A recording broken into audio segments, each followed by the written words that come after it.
Apple changes the name from the iPhone to the spyPhone as we inch closer to an utopian society where we can all live in absolute safety, knowing that the elite rulers know your every thought even before you do. So you can sleep soundly at night knowing that big tech will use their data to arrest you long before you know that you're even about to do anything, which ultimately will keep you safe from yourself.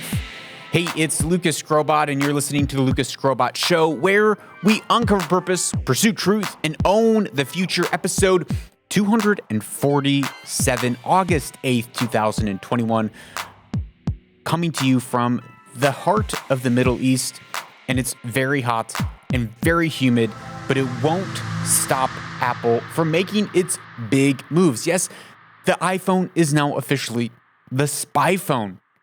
Apple announced this week that they are finally allowing big tech and their algorithms to scan your iPhone photos, anything that's on the phone that goes up to the cloud, the iCloud, they will begin to scan those images for child abuse. So for the evil actors, the very evil, nefarious, wicked, debased actors in the world that are peddling child pornography and child abuse photos, they should beware. The issue is, I highly doubt that they are going to continue to use this platform of iOS and iPhones now that they know that this isn't a safe, data-protected platform for their photos. Because if I was a criminal, I would say to myself, maybe I shouldn't put those photos on my phone because they're going to get found out. They're going to get searched.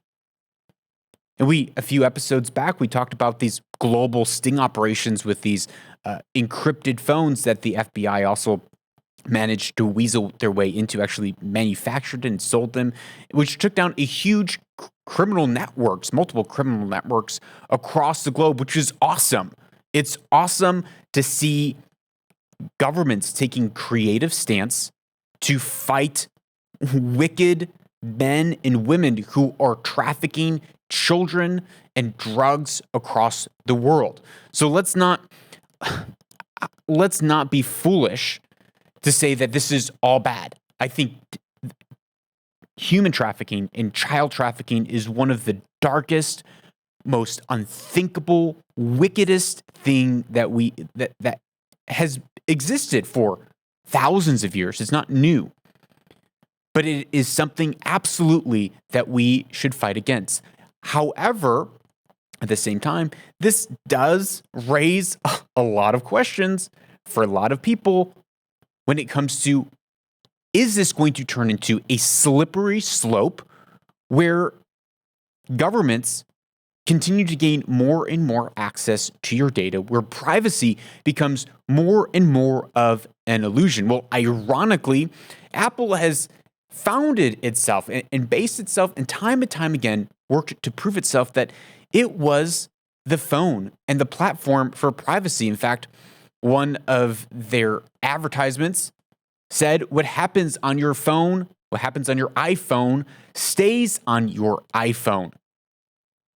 This is a recent, motto and ad. What happens on your iPhone stays on your iPhone. Well, now, what happens on your spyPhone, it's going to be algorithmized, if that's a word. It's going to go through an algorithm. The data is going to be crunched, and your profile is going to be sent to the powers that be. Now, that is the slippery slope argument. Will it actually move away from the government and Apple looking for photos of child abuse, and will it actually move on towards, let's say, them looking at your photos for misinformation or scanning?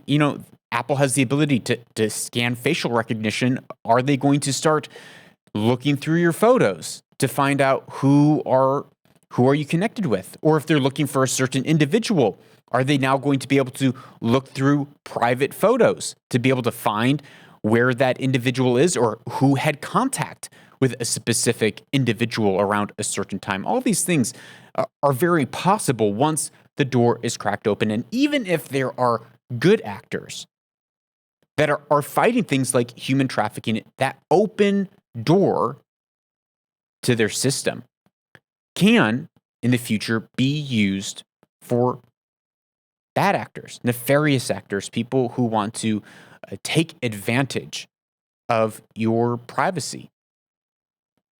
And it's happened throughout history. We're seeing it happen as it is right now. But let's quickly go into some of the technical side of how Apple actually plans to scan all these photos and what it actually means, because on the face of it, it sounds really bad. It seems like they are going to look through all of your photographs and you've lost all privacy. But that's not actually the case. I think there really could be enough safeguards to make the pros and cons worth it.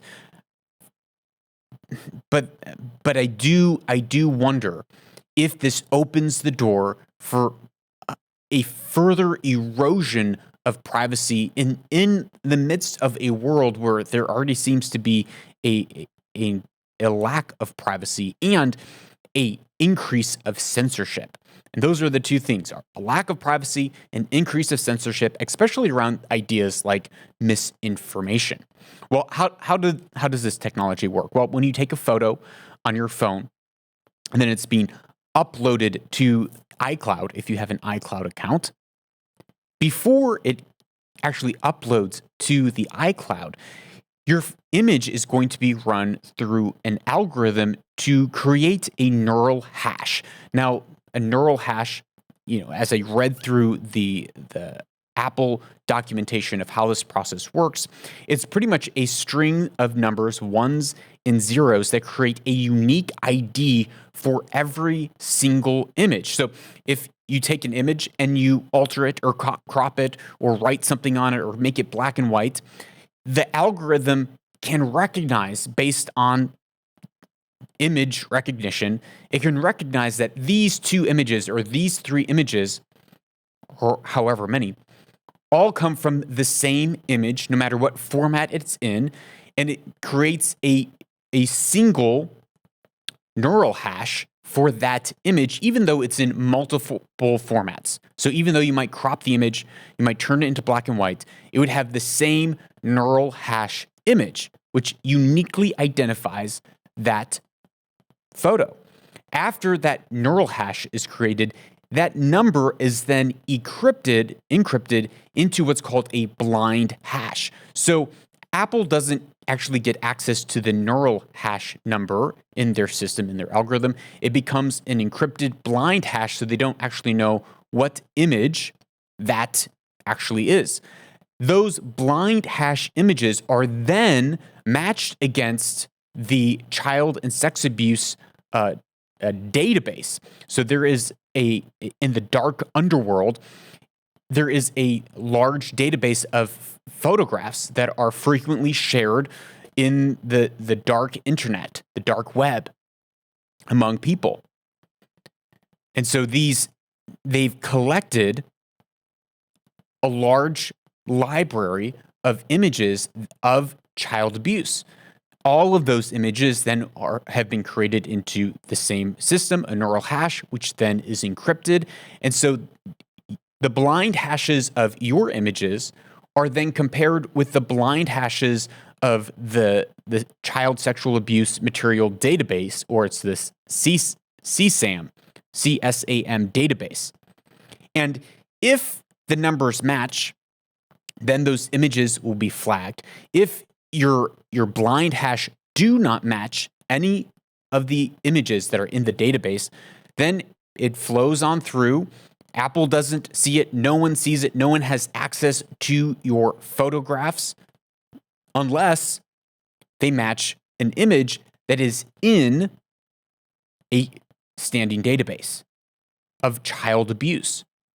Now, the first image or the second image doesn't automatically flag your account, but once you reach a certain threshold, and they don't say what that threshold is, then your account becomes flagged. They don't even see, someone has 3 strikes against their account, and at the 5th strike, it becomes flagged. They don't even see that. They only see once it surpasses the threshold, then your account is flagged. Then it's sent to a real person who is only able to open up those select images, which the blind hashes were a match for. They open up those images and confirm that it is images of child abuse.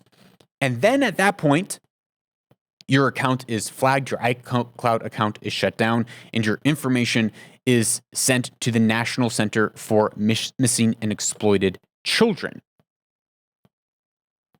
So when you look at that process and that system, you say, well, it's going to be pretty unlikely that any person that isn't hiding something is going to get flagged. But the way the algorithms work, all of the above, it's going to be very, very rare for an individual who is totally clean, not doing anything wrong, nothing nefarious, is going to have their images flagged and looked at by an individual, by a human being. Apple states this in their documentation. They say nothing is learned about non-matching images. Even if the device generated inner encryption key for the account is reconstructed based on the above process, the image information inside the safety voucher or the neural hash and the image itself, that information for non-matches are still protected by the outer layer of encryption. Thus, with a combination of private set intersections and threshold sharing, secret sharing, Apple is able to learn the relevant images information only once the account has met the threshold number of C-SPAN matches, even then, only for the matching images. So even for the criminals that get caught with child pornography, the only images from that database that Apple will actually be able to see are only the images that are flagged. They are not then able to go and look at all of the images in their private database or on their phone, only the images that are flagged once it meets the number. So Apple is not running algorithms and doing deep learning from these images on your phone. They're not, at this point, they're not tracking facial recognition and all that. But I'm sure if someone wanted to, that is a possibility, because the amount of data in a photograph, it's not just the photo that has the data, but there's a whole level of metadata, which is on what phone was the photo taken, who took the photo, where was the photo taken, with the geotag, the time. There's a world of data, and from one image, you can pretty much find out the exact location on the globe that an image was taken. And that is even if you just share an image to a friend or post an image online, all that data normally is packed within the metadata of an image, which points to something I think should be more startling for us, which is, in many ways, we've already given up these liberties. We've already given up these freedoms of privacy in exchange for the expedience of technology, the ease of technology, the ease of connecting with one another. Now, the New York Times wrote on this, and they said this, which I found insightful and very relevant. They said U.S. law requires tech companies to flag cases of child sexual abuse to the authorities. Hand clap for a righteous and just law. This is a good law. Apple has historically flagged fewer cases than other companies. Last year, for instance, Apple reported 265 cases to the National Center for Missing and Exploited Children, while Facebook reported 20.3 million. Facebook reported 20 plus million cases in 2020 to the National Center for Missing and Exploited Children. Apple, 265. which does say something about their privacy rules and regulations versus something that you're posting or an evil actor is posting on Facebook. And it says that these evil actors, they are not just on the dark web. They're not just hiding in their encrypted tunnels, but they're actually using platforms like Facebook, which should be, at this point, open source knowledge to know that that information, it's not staying there. It's going to the authorities. It's going to get reported. The New York Times goes on to say that enormous gap is due in part to Apple's decision not to scan for such material, citing users' privacy. So this is, this is not just a cut and dry, well, this is a bad decision, a bad move by Apple. They are working to fight against evil, nefarious men and women who deserve to go to jail for the rest of their lives, who are exploiting children, who are trafficking young boys and young girls. 20% of people who are trafficked in the United States, at least 20% are males. And the average age, the last statistic that I saw, the average age into trafficking, human trafficking, sex trafficking, is between the ages of 11 and 13, I believe. So that means there's kids younger than that who are brought into this. It's a horribly dark world, and I'm glad that people will be thrown in jail and the world will be made a safer place, Lord willing, inshallah, because of these laws. However, there's the other side. When we give up safety, we are exchanging parts of our liberties, and we're opening the door for abuse of the liberties of men and women who are totally innocent, but may have a worldview or may have an agenda or may stand against evil actors who want to destroy them, who want to throw them in jail. And this has happened historically in the past in the USSR, and it's happening now. The New York Times also reported, in the same article, they say, the New York Times reported this year that Apple had compromised its Chinese users' private data in China and proactively censored apps in the country in response to pressure from the Chinese government. So just because Apple is doing one thing in America, it doesn't mean that now or at a future date, they aren't going to protect, or they're not going to continue to protect the data of the normal citizen. And right now what we're seeing across the tech world, Twitter, YouTube, Instagram, any tech platform, we're seeing the use of quote unquote misinformation, which is any information that goes against or criticizes or asks questions, raise legitimate questions of the establishment, of the narrative and the powers that be. Even when people are quoting data put out by the CDC that contradicts maybe a national policy, those people are getting flagged on Twitter and getting their accounts suspended. Even now, when people are saying that a man is a man and a woman is a woman, men cannot give birth to children. Men cannot lactate. That's misinformation. That's hate crime. So this could easily be used as a backdoor for nefarious actors or governments who want to spy on their citizens, not to catch trafficking criminals, but to catch people that maybe have a view that is contrary to a political or sociological or ideological stance of the state, whatever state that might be. And this has happened in the past. This has happened all throughout the USSR. And as we just read, it's happened across China. the going back, the end of our privacy in the digital realm.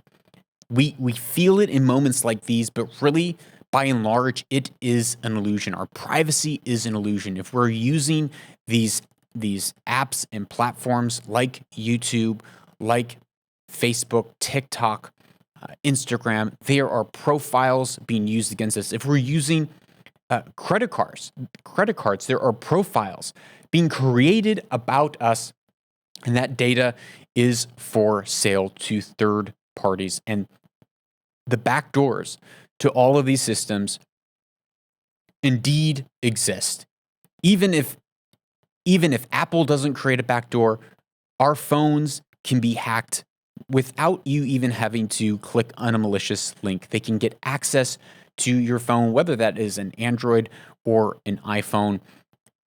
People who want to access what you say, what you think, what you read, they really can. And there are people who really, truly have motive to censor and stop and control what you think, what you say, and who you interact with. Now, along with this update that Apple made, they also released, which is, again, it's a mixed bag on this, but they released a new update as well that gives protection against minors from receiving or sending nude images. So if you have a family plan with your children on that family plan, they are now able to flag an image before your minor under 13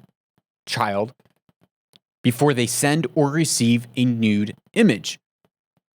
And so they are able to scan this data, this algorithmic metadata, and do enough information to say, this is actually a nude photo, this is sensitive information, and they can flag it. So before the kid can even see it, they're getting a notification saying, this could be sensitive. Are you sure you want to see it? And they say, it's your choice, but your parents want to know you're safe. And they can say, show the photo or don't show the photo. And the parent would be alerted that their child just received a photo with sexually explicit images, which is, in some ways, this is really great because there are sick, perverted people on the internet that pose as young girls or young guys, and then they prey on minor girls. And the numbers, if you start looking at the numbers of stories that are out there of the amount of abuse that has happened, or situations where girls get trafficked or actually meet up with someone who turns out to be 40, even though, it turns out to be a 40-year-old man, where they were really posing as a 14-year-old girl, it's disgusting. So in some ways, this is really good that parents are then able to control and keep their children safe in a world where the phone is a dangerous place, in a world where a kid is only 2 or 3 clicks away from either making a decision to meet someone that ends them up in trafficking or clicking on viewing content, clicking on content, or engaging in activity that young kids could essentially be damaged and shamed for the rest of their life. So, but this also then begs the question, will this be used in the future? Does this then crack an open door that even though Apple is not viewing these images, but they're able to censor these images, and we're seeing these alerts all over social media today. Every single post, it seems, there's a little tag at the bottom saying, this could be misinformation. Here's a fact check of why the fact check of the fact check was wrong. Here, this is sensitive content. There's now your options to say, well, how much sensitive content do you want to see? Who's controlling that? Who are the censors that are controlling that? Maybe this is a good thing for our children today? Yes. But will it morph into further and further censorship, where now you can set a setting on your phone and say, please alert me before someone sends me a fake news screenshot. Please alert me before someone sends me a possibly offensive meme. Are we moving to a place that is so safe that we're giving up all of our rights and liberties, where we turn into what really was the USSR, where everyone is being spied on, and through technology, through their family, their letters were being read, and people were going to concentration camps because they were under the suspicion of having ideological beliefs that opposed the Communist Party. Well, back to Apple to close up this segment.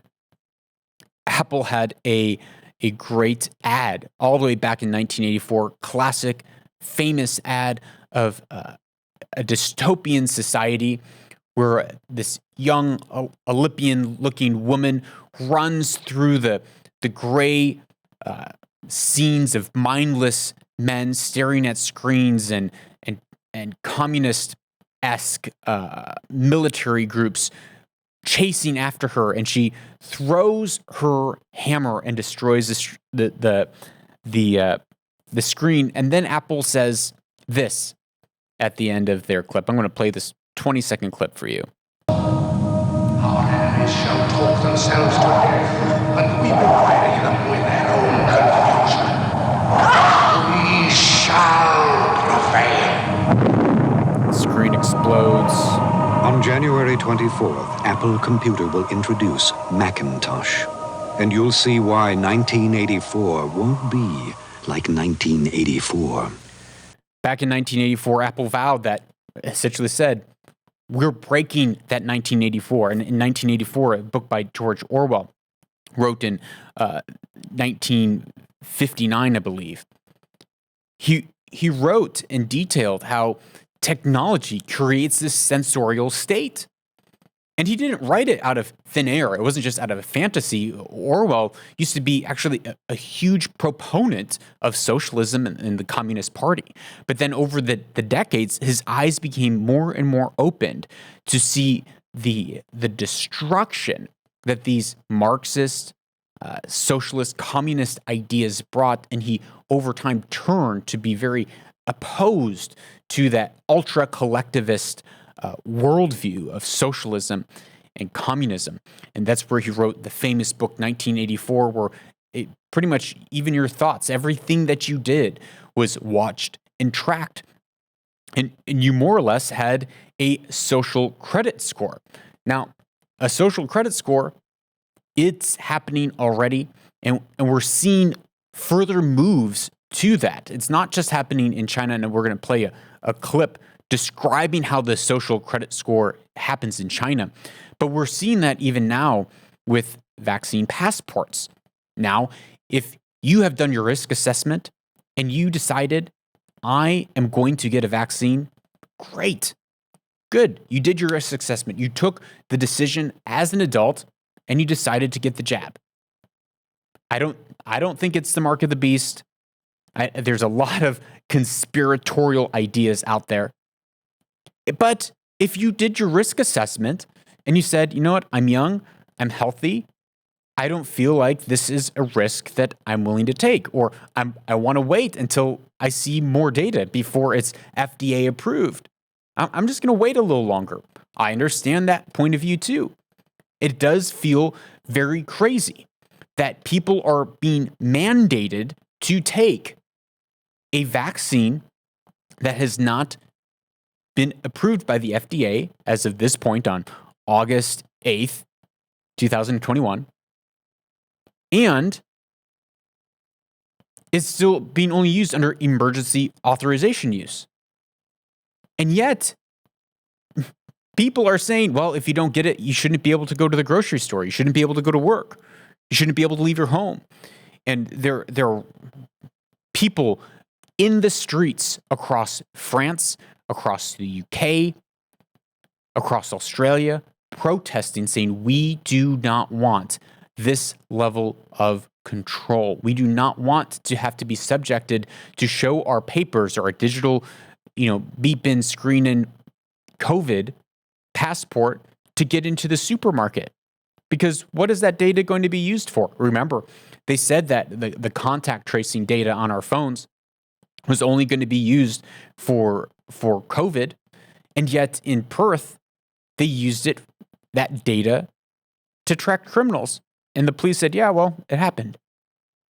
So these are not merely baseless fears that people are throwing out or conspiratorial things. There is a legitimacy to it that it is not about whether you get the vaccine or not, but it is about the authoritarian overstep, totalitarian overstep that moves us one step closer to that dystopia, to that utopia, depending on what you think, of a social credit score where the government knows everything about your life. Well, that is already happening in China. Here is it's a 2-minute clip from NBC Nightly News that they do a great job talking about what is happening and what the social credit score currently is in China, and then we'll extrapolate a little bit more on how we're seeing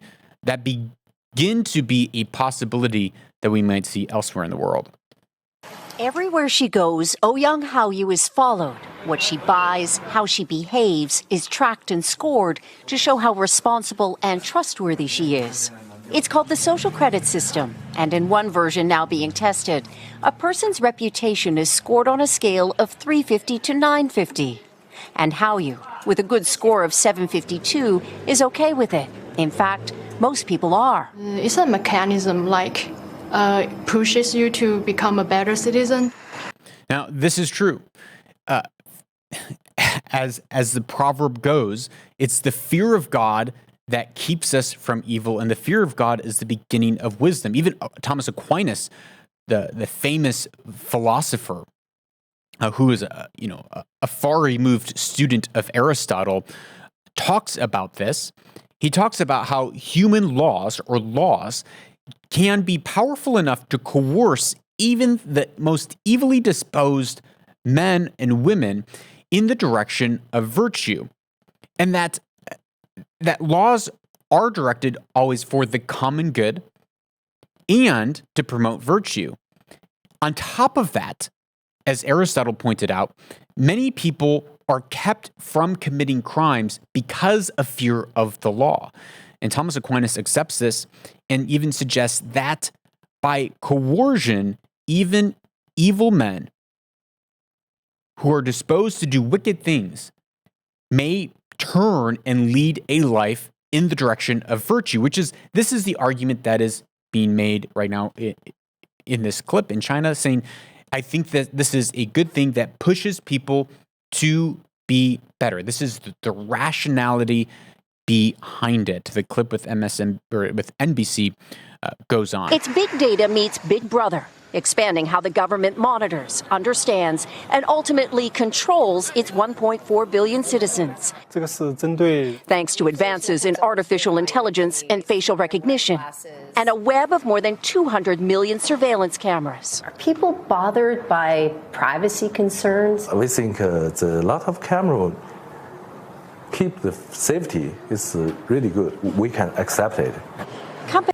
So now we have technology where every person, their facial recognition's being tracked, their cars are being tracked around cities with 200 million cameras watching every move.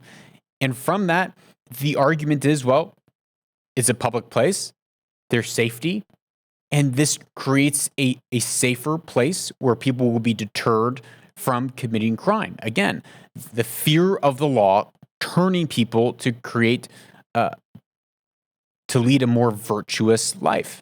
Companies are experimenting with the algorithms to help the government create the new national social credit system. The government also has pilot projects. In one, citizens are required to do hours of unpaid work to get benefits. And scores are docked for things like littering, a messy yard, gossip, even jaywalking. Video of offenders is shown on the local news. And information collectors like Zhou Aini are paid to report on their neighbors. Her quota, 10 entries a month. Like the man who carried a drunk person home. A good deed, she says. Good social credit gets rewarded with perks like cheap loans and travel deals. But a bad score means public shame and worse. Huang Huijun. So there's an argument that is being built is that, okay, well, if we can see everything that people are doing and we can track all this, well, then we can know where there's crimes. But it goes beyond that into saying, if you agree with the party line, if you are what we consider a good member of society, then we will give you a better score. And that better score will give you a better credit score. That, for instance, or get you maybe better loans or rewards or recognition. And the failure to be a good citizen or the failure to go along with the party line results in a negative score. If you're criticizing the party line, just as happened in the USSR, if you're criticizing, well, then you are deemed, your score gets docked and you do not have permission to have free movement. Lost a court case and didn't pay. Now he's on a government blacklist. I can't buy airplane or train tickets, he says, and the list goes on. Being discredited makes it hard to get a job or put kids in top schools. So now there's a fear that, well, if I speak out against something, that will dock my credit score and that will hurt my kids' future. My kids won't be able to get into the school, or I might lose my job. I might not be able to get a promotion because of my social credit score. So it acts not just against crime, but it's controlling every aspect of your life. I mean, does this, and it certainly could and probably does, reach into how much you exercise, how healthy food you eat. And there's a level of legislating just and righteous laws. But there is also a level that is correct within governments across the world of letting people be individuals to make bad decisions, whether it's with their health, whether it's with exercise, whether it's with smoking, drinking. There is a level of tolerance there that governments say, you know what, we recognize that this is bad for you, and we're going to tell you that drinking, 50 quarts or gallons or whatever of soda every week is going to destroy your body, but you have the freedom to do that. And yet you still have the freedom to be a part of society. But now we're moving away from that and saying, well, if you don't follow what we deem is right, you are going to lose the ability to function as an autonomous and free individual in society. The social credit system will go nationwide next year, and few here are willing to criticize it, something that may pose a risk itself for a bad score and the life that comes with it.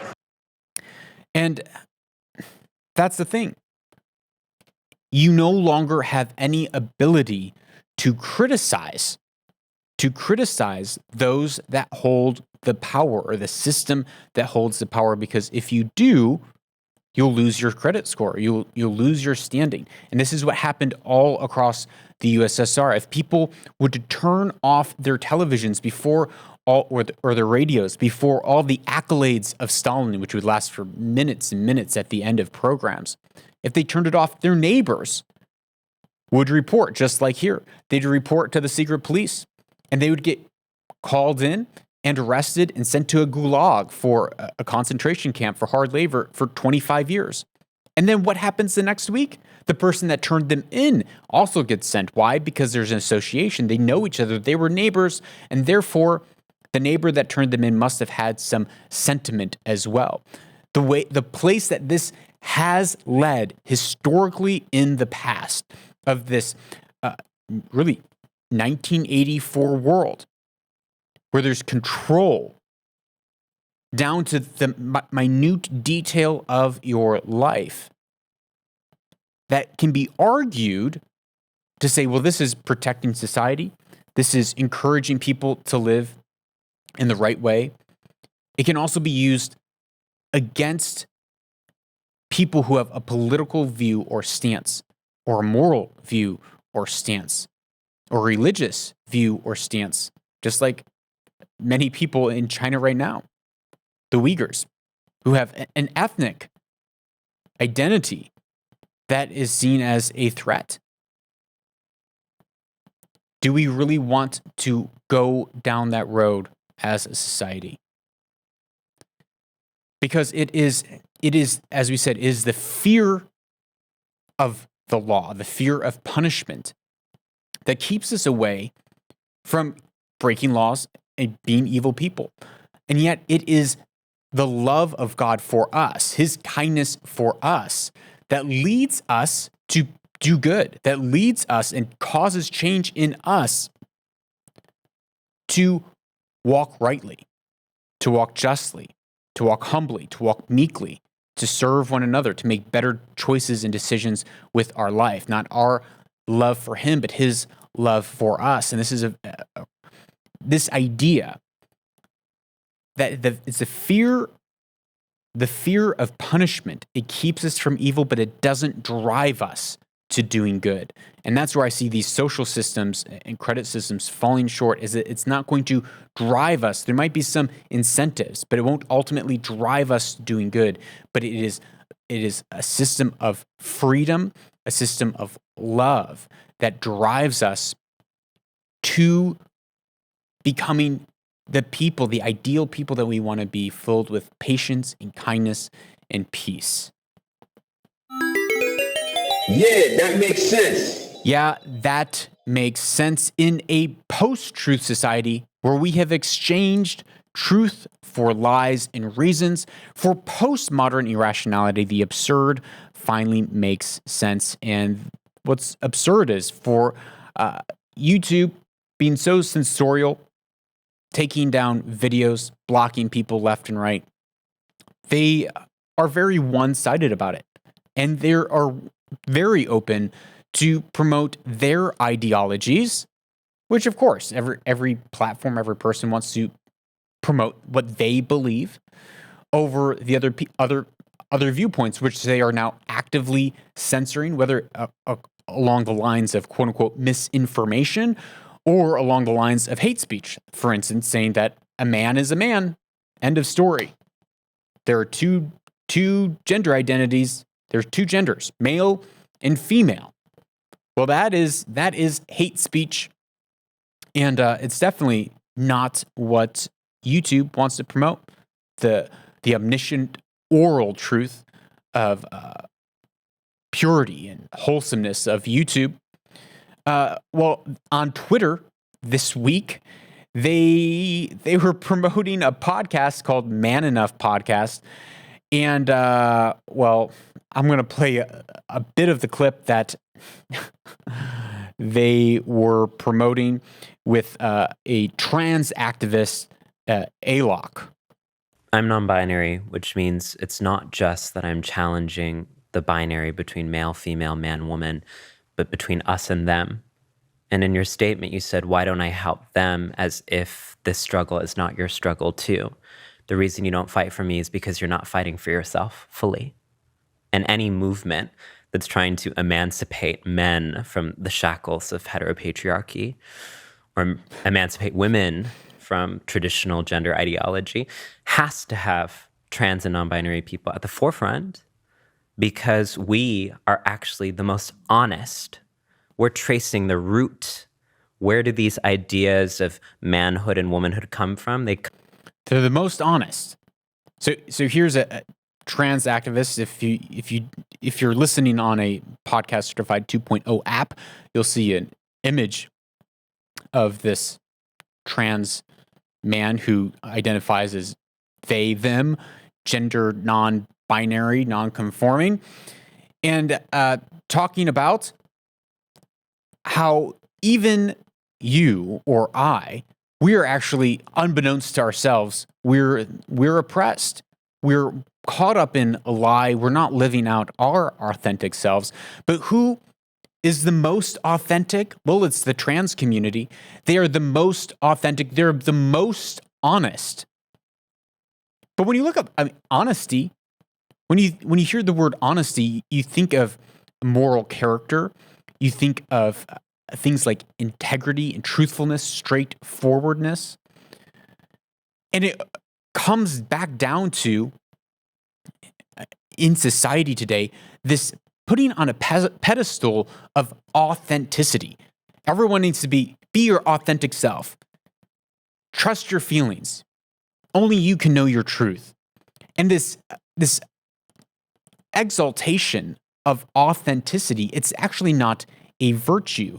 And honesty without discretion is not a virtue either. If you are always honest with your feelings and you do whatever you desire, that doesn't lead to a virtuous life.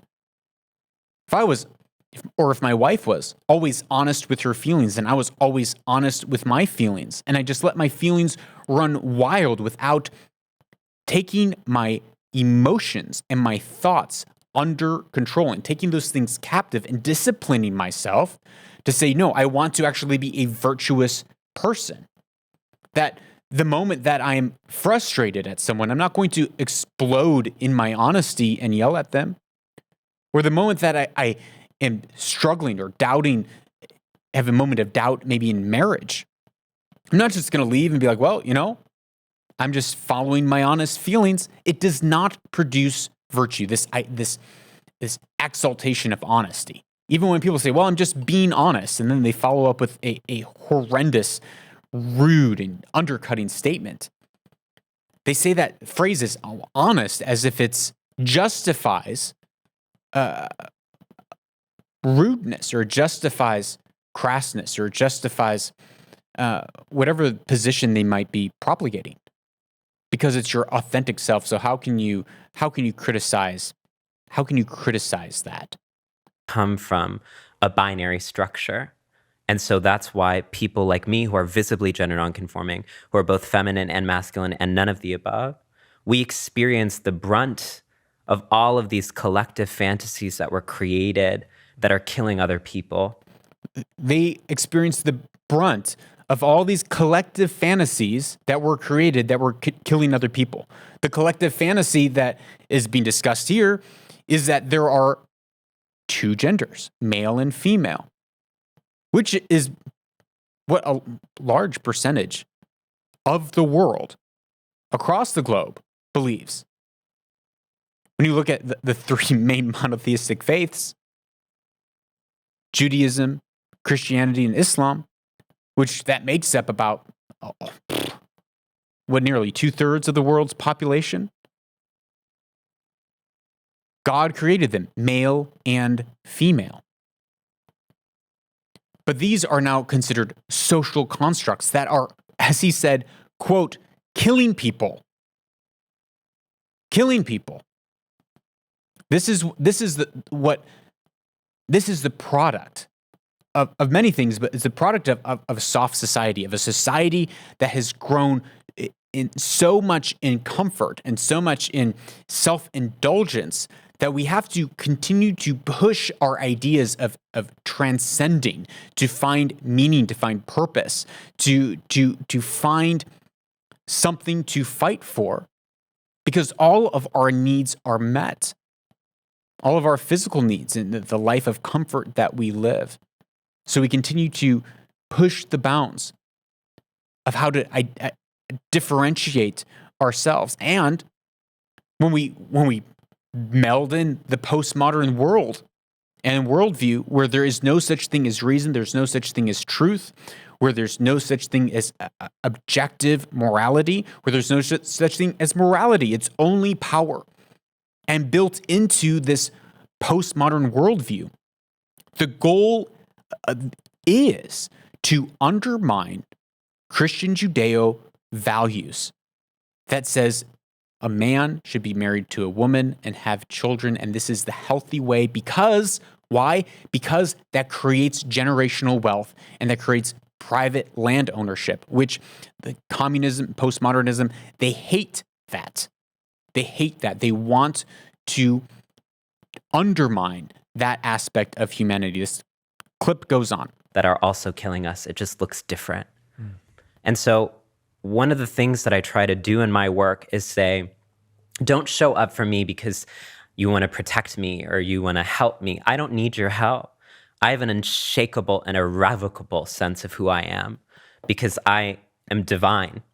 I come from people who were exterminated and targeted by colonists because the gender binary, and we can get into this, was superimposed on Black people, Indigenous people, and people of color by European colonists. And the reason that they targeted us is because they knew our power, right? So the reason that there's so much animus against me is because of my power. I don't need to be legitimate. Okay, pause right there. First, he said, trans people are divine. And this is something that you hear often. I've seen billboards that says, give your tithes, give your money to trans people because they are divinity, they are divine, which is this idea that they are as if they are the shamans of our age that have transcended the bounds of human social constructs and the lies that we live in, and they are the ones that are pointing us to the upward morality and true freedom. That's not based in truth, but it's based in the absence of truth, where it's the actual exchanging the truth for a lie, where that lie is you are anything that you want to be, that there is no such thing as morality, there's no such thing as good and evil. It is only power. It is only power. And he also says in this clip, he mentions how that for thousands of years, it wasn't the case that the normative family was male, female kids, which we've talked about even on last episode 246, I believe, where we talked about how it's a relatively new idea, that it wasn't until 600-700 years ago when Christianity really began to push these normative values that says pedophilia is wrong, that said that one man should be married to a woman and they should have kids, that is the normal family. They said that no matter what class you are in, you have the same rights, and therefore you can't have a mistress on the side, that's wrong. But these were the Greek ideas, that it was okay. It was okay to just use your body how you wished. So he's right in saying that across cultures and across society, it is a new idea. And it was pushed by, as he said, colonialism. But it's not that new. It just hasn't been widespread. And when it comes to gender nonconforming, you look again at the three Abrahamic monotheistic faiths of Judaism, Christianity, and Islam, and all three, going back 4,000 years to the father of these faiths, Abraham. He received the law that said, don't cross-dress. That cross-dressing is an abomination. That it's ungodly. It should not happen. And there was a small potent culture that grew and now has become what we call normative family values, which I believe has helped propagate and grow and fuel the economic and the technological developments that we have seen over the last few hundred years, which have been extraordinary, because when you have a tight family values, a tight family where you know your children and you can pass on your wealth from generation to generation, that focus of thought and concentration creates a flywheel, creates a ratchet that over time things begin to multiply. Knowledge and learning, technological advances begin to multiply. But and that tends towards a capitalistic system, which, of course, they want to destroy. He goes on. Or I don't have anything to prove. What I want us to rephrase the conversation is, are you ready to heal? And I don't think the majority of people are ready to heal. And that's why they repress us as trans and gender variant people, because they've done this violence to themselves first. And that's the biggest idea, right? It's you are oppressed. You did this violence to yourself, and therefore you don't want to see that you've done this violence to yourself, and that the reality that you're living in is actually a lie.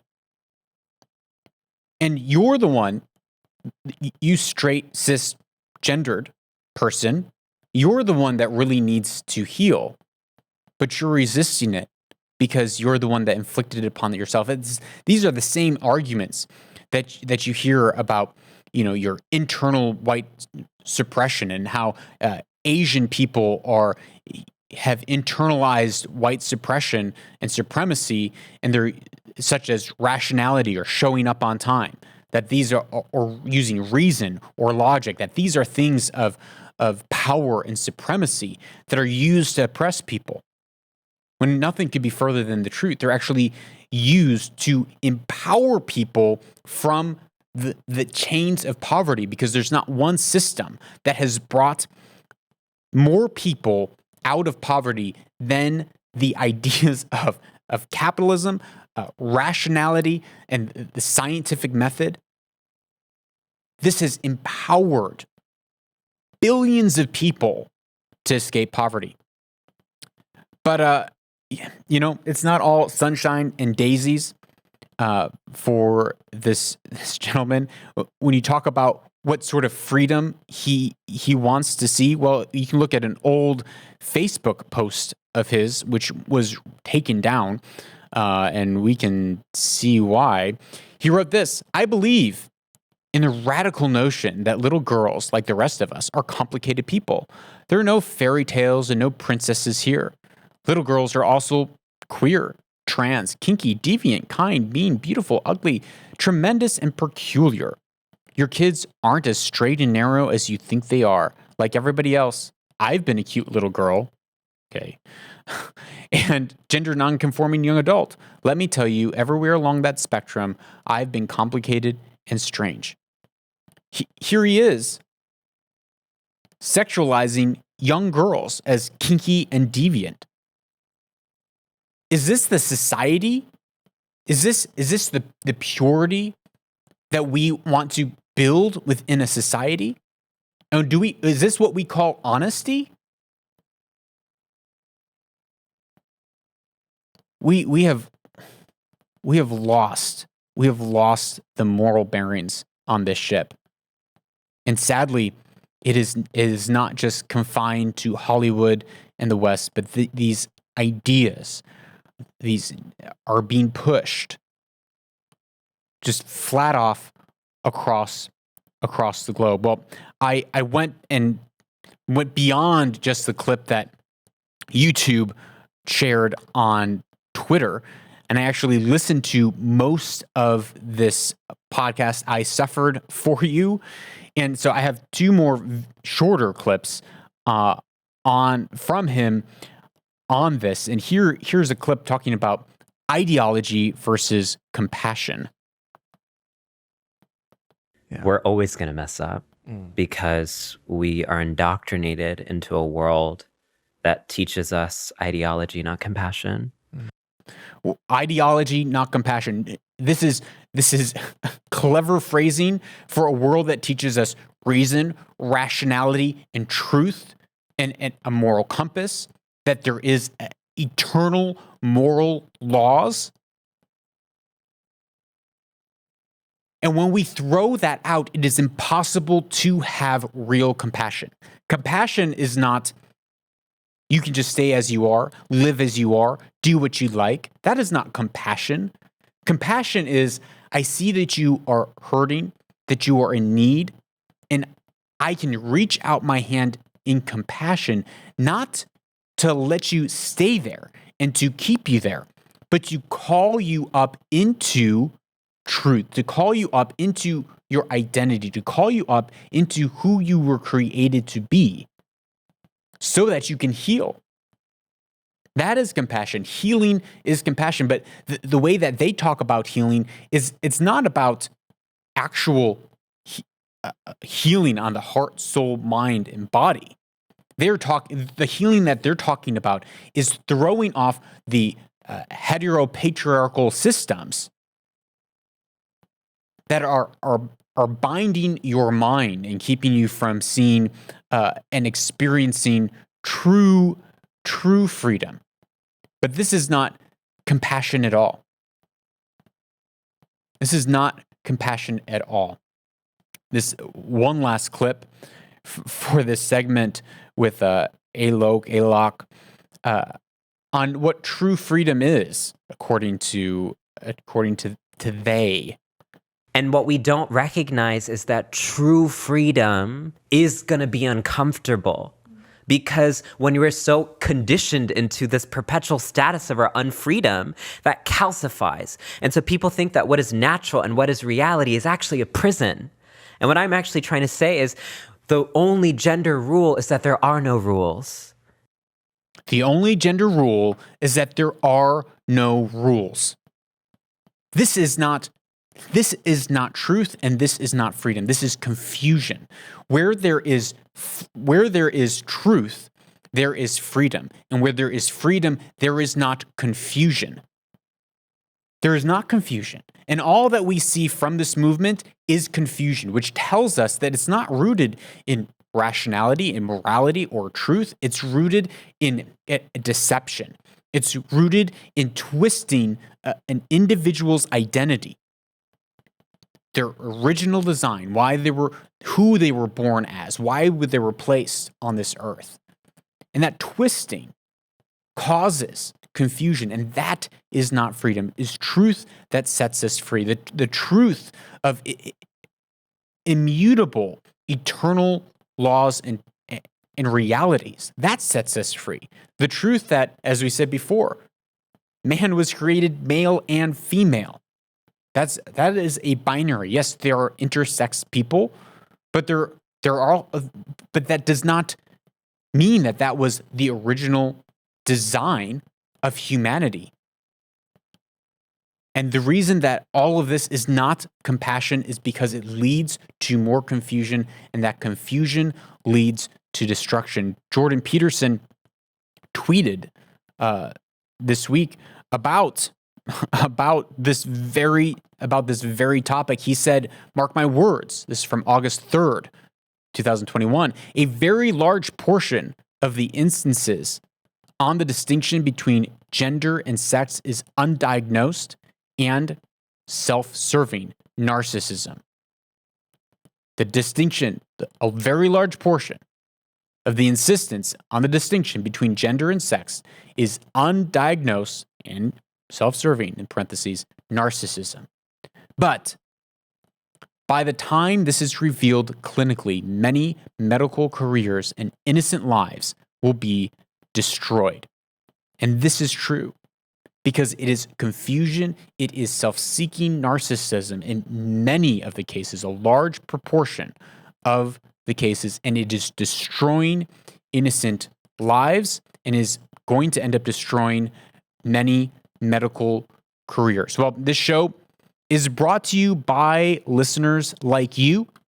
This show is not brought to you by big mega corporate sponsors like this podcast that Alok was on.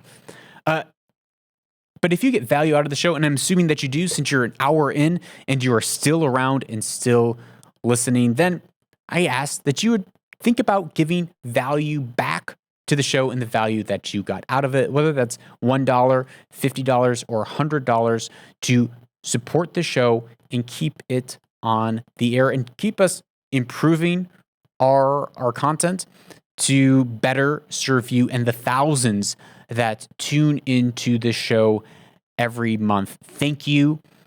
We would not be here without you. Don't go away. Oh, how can you listen? How can you support the show as a producer of the show? Well, you can do so by visiting lucasscrobot.com, or you can get a Bitcoin streaming app, whether that be Breeze, Podfriend, or Sphinx, and you can load up your wallet with Bitcoin Satoshis, and you can stream sats, 1 cent and 2 cents, as you listen to the show. Don't go away. We will be right back with our closing Weaver and Loom segment.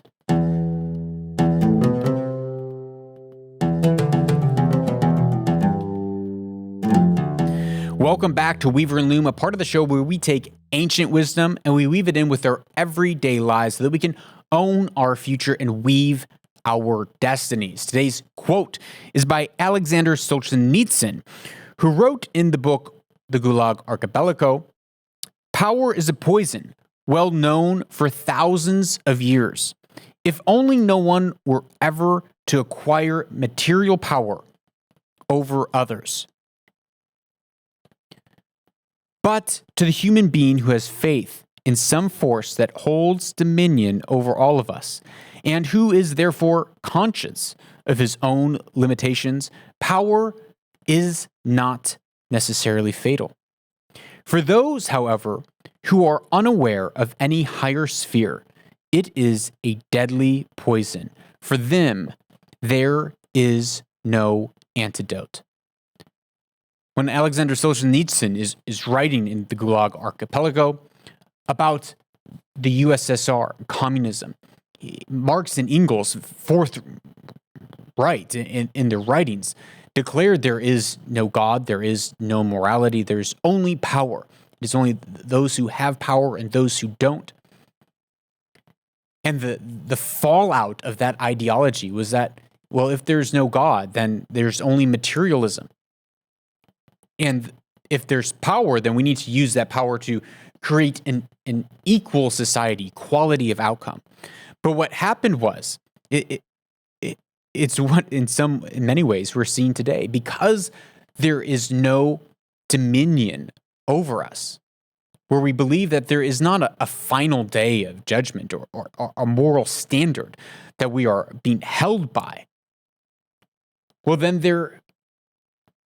then power really is a poison that corrupts through, and there is no antidote for it. This is the reason that many people have fears about what these changes to Apple makes. This is why people have fears about what does it mean if we move to a society of vaccine passports. This is why people have concerns. And this is also why we talk so much about God on the show. There's been times people are like, why are you bringing up God? Why are you talking about God on the show? Well, it's because we've forgotten God. It's because we've stopped talking about the moral plumb lines. And because we've stopped talking about these moral plumb lines that hold society together, we are falling into the very same traps and the very same issues that we read in the Gulag Archipelago, of people getting turned in by their neighbors, people getting 25 years for silly crimes of just trying to eat, where people where anything that went against the established narrative of those in power, that was deemed misinformation, and that was deemed hate crimes, and that was deemed worthy of decades in hard labor camps. Are we there yet? No. Is it necessarily 100% a slippery slope to that? No. But we are already seeing it.